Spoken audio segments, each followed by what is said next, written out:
Meron pa akong tanong sa'yo. Ano? Pag nasagot mo to, bibigyan kita ng dobleng baon. Yeah. May isang itinanim. Ano? Ano ang itinanim? Ano? Hindi mo alam? Ulitin ko yung tanong ko sa'yo. May isang itinanim.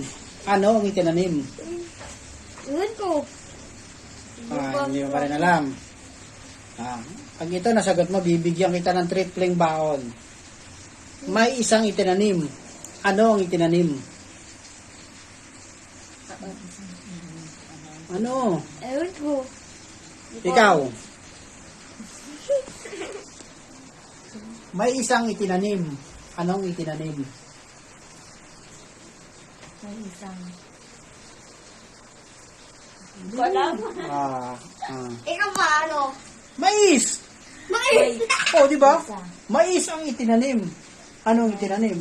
Di Sabi mais. mo, may isang. Oh, Itinanim. mais ang itinanim. Ano ang itinanim? Di ba mais? Mais ang itinanim. Ano? Ano Sabi ang mo, may itinanim? isang. Di ba mais? Itinanim. Oh. Hindi nyo nasagot. Wala kayong baon. Anong puno ang pinakamadaling akitin? Apple. Hmm. Puno ng apple.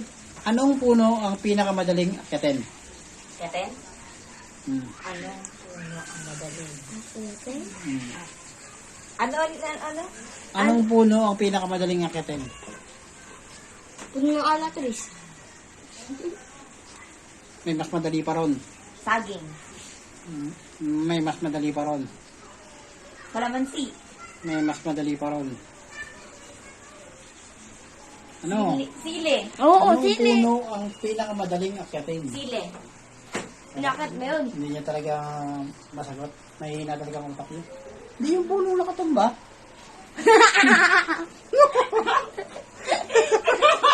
Di ba? Tulikat ka tayo. Ano?